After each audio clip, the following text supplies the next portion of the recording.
भूपिंदर हुड्डा ने बेटे दीपेंद्र हुड्डा को मुख्यमंत्री बनाने के लिए उसे विधानसभा चुनाव से 1 साल पहले ही हिसाब मांगो यात्रा पर निकाल दिया था। दीपेंद्र हुड्डा पूरे हरियाणा में घूम घूम कर बीजेपी की सरकार से 10 साल का हिसाब किताब मांग रहे थे। हरियाणा की जनता ने हिसाब किताब में बीजेपी को पास कर दिया और लगातार तीसरी बार उसकी सरकार बनवा दी। लेकिन बीजेपी के मुकाबले में जनता ने भूपिंदर हुड्डा फैमिली से ही हिसाब किताब मांग लिया, जो देने में वो चुनाव के 9 महीने बाद भी आनाकानी कर रहे हैं। नमस्कार, मैं हूं कुलदीप शोरान। आज हम खरी खरी न्यूज में चर्चा करेंगे हुड्डा परिवार के उस हिसाब किताब की जो उन्होंने 9 महीने के बाद भी अभी तक नहीं दिया है।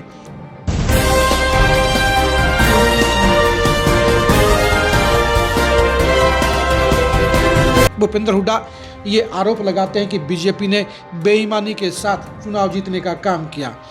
भूपिंदर हुड्डा ये भी कहते हैं कि कांग्रेस के पास वोट ज़्यादा थे, लेकिन बीजेपी ने गड़बड़ी करके सत्ता हथियाने का काम किया। लेकिन असलियत यह है कि भूपिंदर हुड्डा अपने ही गलतियों, अपने ही अहंकार के चलते सत्ता से महरूम रह गए।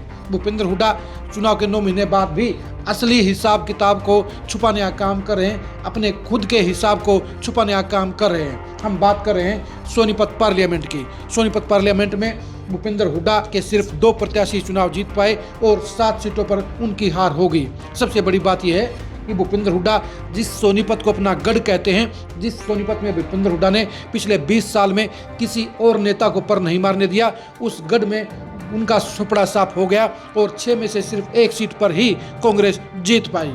ऐसे में सवाल ये उठता है कि इस हार के लिए जिम्मेदार कौन है।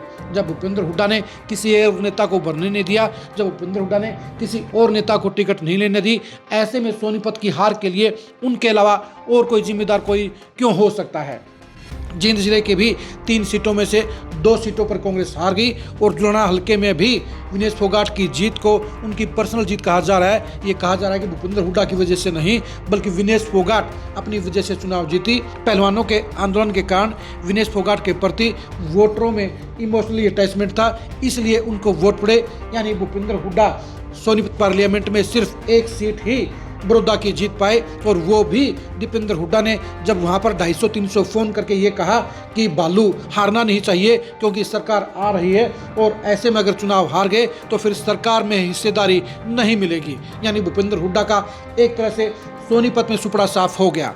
भूपिंदर हुड्डा वैसे तो सोनीपत पार्लियामेंट में 2019 में ही खारिज हो चुके हैं, क्योंकि 2019 में सोनीपत पार्लियामेंट की जनता ने भूपिंदर हुड्डा को हार का शिकार बना दिया था। लेकिन अब विधानसभा चुनाव में जब सोनीपत की जनता साफ तौर पर यह कह रही थी कि हमें जयवीर वाल्मीकि की टिकट नहीं चाहिए, हमें बालू की टिकट नहीं चाहिए, हमें जगबीर मलिक की टिकट नहीं चाहिए, हमें सुरेंद्र पवार की टिकट नहीं चाहिए, हमें कुलदीप शर्मा की टिकट नहीं चाहिए, लेकिन भूपिंदर हुड्डा और दीपेंद्र हुड्डा ने कहा कि जो हम चाहेंगे वही होगा, और वोटर हमारे साथ हैं, वर्करों के साथ नहीं है। यानी जो कांग्रेस पार्टी के वर्कर इन 5 नेताओं के खिलाफ भूपिंदर हुड्डा के पास रिक्वेस्ट लेकर गए थे, उनको टिकट नहीं देने की गुहार लगाने गए थे, उनको भूपिंदर हुड्डा और दीपेंद्र हुड्डा ने खाली हाथ लौटाकर उनके मुंह पर तमाचा मारने का काम किया, उनका अपमान करने का काम किया। यही वजह रही कि सोनीपत जिले ने भी पलटवार करते हुए भूपिंदर हुड्डा फैमिली को उसकी हैसियत दिखाने का काम किया, और यही वजह रही कि पूरी सोनीपत पार्लियामेंट में कांग्रेस महज 2 सीटें जीत पाई और अपने बलबूते पर तो महज 1 सीट ही जीत पाई।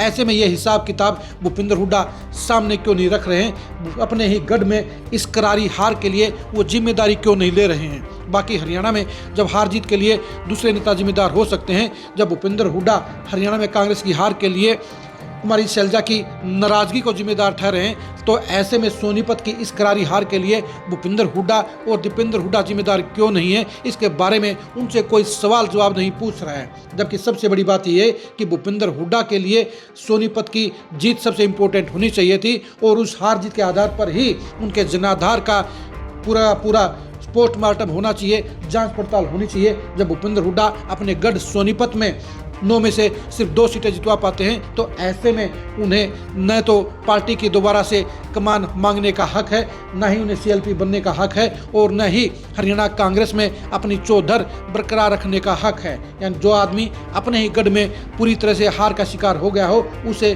दूसरों के ऊपर आरोप लगाने से पहले अपने दामन में खुद झांकना चाहिए और अपना खुद का हिसाब किताब सबसे पहले देना चाहिए। आप भूपेंद्र हुड्डा के हिसाब किताब के बारे में क्या सोचते हैं, कमेंट करके जरूर बताइए। भूपेंद्र हुड्डा की किन गलतियों के कारण सोनीपत में कांग्रेस का सुपड़ा साफ हुआ, इसके बारे में अपनी राय दीजिए। आप हमारे फेसबुक पेज को फॉलो कीजिए, आप हमारे यूट्यूब चैनल को सब्सक्राइब कीजिए। नमस्कार।